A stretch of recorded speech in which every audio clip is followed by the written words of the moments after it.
अगर जून की तेज़ गर्मी में आपका जो पुदीना है वो मुरझा रहा है तो वीडियो सिर्फ आपके लिए, आपने बिल्कुल सही वीडियो को चूज़ किया है। तो देखिए, बहुत ज़्यादा गर्मी है, इस वजह से हमारा जो पुदीना है वो अक्सर मुरझा जाता है। तो उसको हम कैसे ठीक करें? मुरझा गया है तो, अगर नहीं मुरझाया है तो उसको मुरझाने से हम कैसे बचाएं?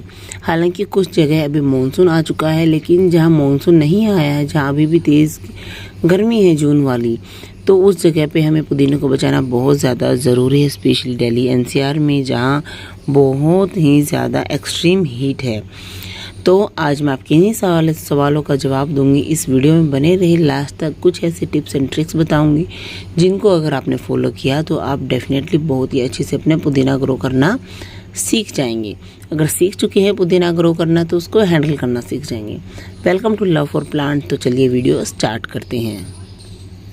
ये देखिए, सबसे पहले देखिए, जो पुदीना है हमारा वो गर्मियों का प्लांट है, ये तो हम सब पता है।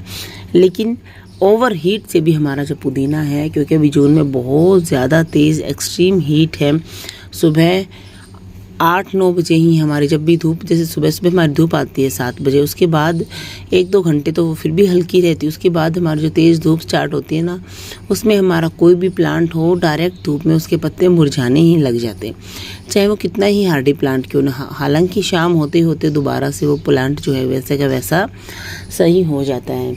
लेकिन हमारा जो पुदीना है काफ़ी नाजुक है। अगर दोपहर की तेज़ धूप लगती है ना, 10-11 बाद वाली, और जो 4 से 5 तक की जो धूप लगती है, उससे क्या है, एकदम से जो पत्ते हैं इसके वो मुरझाए से बेजान से लगने लगते हैं। तो ऐसे में हमें क्या करना है कि हमारा जो प्लांट है उसको मुरझाने से बचाना है। और हम इसको मुरझाने से कैसे बचाएंगे? अगर आपके पास कोई शेड कर सकते हैं तो इसमें शेड करें हल्की सी, ताकि आपका जो प्लांट है वो मुरझाने से बचाए। या फिर अगर आपके पास पोर्टेबल गमले हैं, अगर आपने थोड़ी सी जगह चेंज कर सकते हैं, उनको मूव कर सकते हैं, तो उनकी जगह भी आप चेंज कर सकते हैं, ताकि जो ओवर हीट है आपके प्लांट को वो ख़राब ना करे। देखिए, सर्दी में हमारे प्लांट को हम ऐसी जगह रखते हैं जहाँ जितनी ज़्यादा हो सके उतनी ज़्यादा धूप मिले, क्योंकि तेज़ ठंड में प्लांट ख़राब हो जाता है। गर्मी में जैसे ही सर्दियाँ ख़त्म होती हैं, हम इसको ऐसी जगह, फिर से ऐसी जगह ही रखे रहने देते हैं जहाँ इसको बहुत ज़्यादा हम इसको गर्मी प्रोवाइड कर सकें, सनलाइट मिल सके। लेकिन जैसे जैसे हमारा मौसम गर्म होता जाता है, मई जून आता जाता है, हम ऐसी जगह इसको रखना पसंद करते हैं। फिर हमारा जो प्लांट है ऐसी जगह रह के खुश रहता है जहाँ बहुत ज़्यादा एक्सट्रीम हीट ना हो, क्योंकि एक्सट्रीम हीट से भी हमारा प्लांट ख़राब हो जाता है। सबसे पहला तो यही है कि हमें हमारे प्लांट को, हालांकि हम देखेंगे कि जो ज़मीन पे प्लांट्स रहते हैं, जितना भी पुदीना रहता है, सब कुछ काफ़ी अच्छे से ग्रो करता है, तेज़ गर्मी में भी ग्रो करता है। लेकिन अगर आपके पास 2 गमले हैं तो उन्हें एक को तो हम डायरेक्ट सनलाइट में, जो पूरे दिन की जहाँ पे धूप आती है सुबह शाम, एक ही जगह रखे रहने दें। अगर एक प्लांट को हम कोई छोटा, उसको थोड़ी सी उसकी मूवमेंट करके देखें, उसको अदला बदली करके देखें उसकी जगह की, तो आप पाएंगे कि जिसकी आपने जगह चेंज की है वो प्लांट बहुत ही ज़्यादा हैप्पी है। यानी कि जो प्लांट थोड़ी सी दोपहर की कम सनलाइट में रहता है, उसके पत्ते और ज़्यादा अच्छे हैं, वो और ज़्यादा ग्रो कर रहा है, उसके पत्ते बिल्कुल भी जल नहीं रहे। तो सबसे पहला मेन फैक्टर ये बहुत ज़्यादा इफ़ेक्ट करता है हमारे पुदीने के प्लांट को। उसके बाद आता है, हमेशा इसकी मिट्टी को मॉइस्ट रखना है, मिट्टी सूखने बिल्कुल भी नहीं देना है। अगर एक दिन भी इसकी मिट्टी सूखती है तो हमारे प्लांट की ग्रोथ पर काफ़ी ज़्यादा असर पड़ता है। तो इसकी मिट्टी मैं आपको दिखाती हूँ। देखिए, कुछ इस तरह से हमेशा गीली ही रखनी है। देखिए, कुछ इस तरह से आपको दिख रहा है, मिट्टी इस तरह से बाइंड हो रही है मिट्टी, इनकी इतनी गीली मिट्टी हमें इसकी हमेशा रखनी है। इससे ज़्यादा हमें बहुत ज़्यादा गीली भी नहीं रखनी और इसे ड्राई भी नहीं रखनी। ड्राई रखेंगे तो हमारा जो प्लांट है वो सूख जाएगा। एक दिन अगर मुरझा जाता है तो अगले दिन की उसकी ग्रोथ पर भी काफ़ी ज़्यादा असर पड़ता है। हालांकि मुरझाया प्लांट पानी देने से सही हो जाता है, लेकिन ग्रोथ उसकी थोड़ी सी कम हो जाती है। इसलिए पुदीने में हमेशा पानी मेंटेन करके रखना काफ़ी ज़्यादा ज़रूरी रहता है। हमें इस बात का भी हमेशा ध्यान रखना पड़ता है। ये देखिए, ये वाला जो मेरा प्लांटर है, शैलो प्लांटर है, इसमें जो मैंने पुदीना लगा रखा है, अभी आप देख पा रहे होंगे, तो इसमें ना मल्चिंग की बिल्कुल भी जगह नहीं। लेकिन अगर आपका पुदीना थोड़ा कम है, उसमें अगर आपको मिट्टी दिखाई दे रही है, तो हम चाहें तो उसकी साइड बाय साइड उसको मल्चिंग भी कर सकते हैं।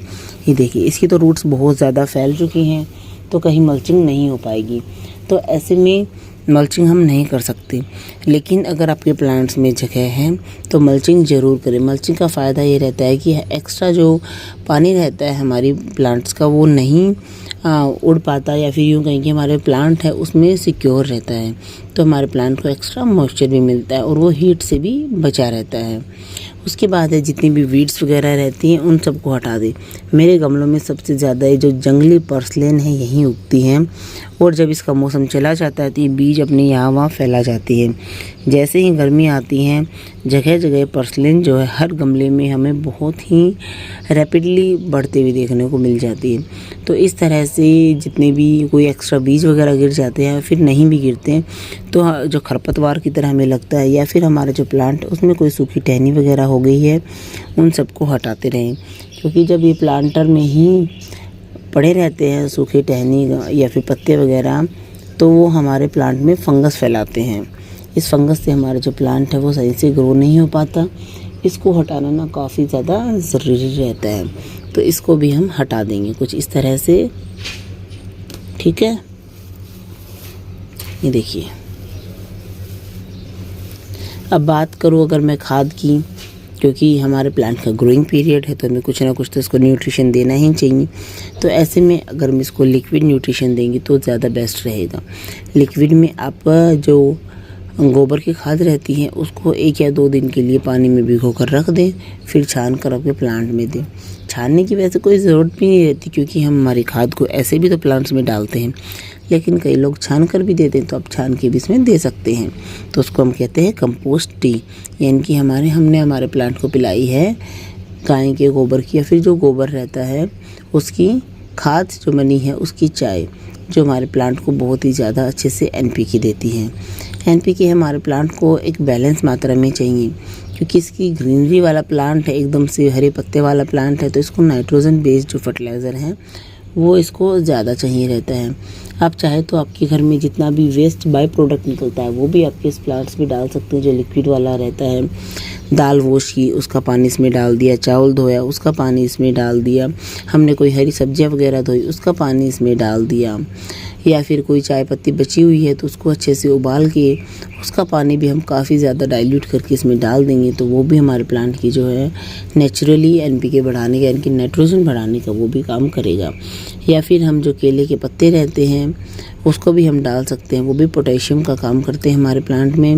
यानी कि टोटल NPK हम हमारे घर की वेस्ट चीज़ों से ही डाल सकते हैं। नाइट्रोजन, पोटेशियम, फॉस्फोरस सब कुछ हमारे जो प्लांट है, हमारे जो घर है, घर के निकले हुए हर एक बायो प्रोडक्ट में, चाहे वो कचरा लगा लीजिए या कुछ भी लगा लीजिए जिसको हमें ऐसे ही फेंक देते हैं, उसमें सारे का सारा रहता है।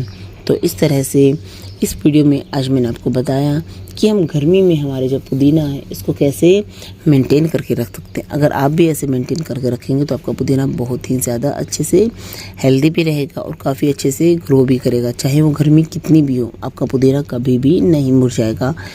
इवन तेज़ गर्मी में भी आपका पुदीना कभी भी नहीं मुरझाएगा। अगर आपको वीडियो पसंद आई है तो प्लीज़ लाइक ज़रूर करें। पहली बार चैनल पर आए तो प्लीज़ आप लोग सब्सक्राइब नहीं करते, सब्सक्राइब ज़रूर करके जाएं, और कमेंट में भी मुझे बताएं कि आपको वीडियो कैसी लगी। मिलते हैं नेक्स्ट वीडियो में।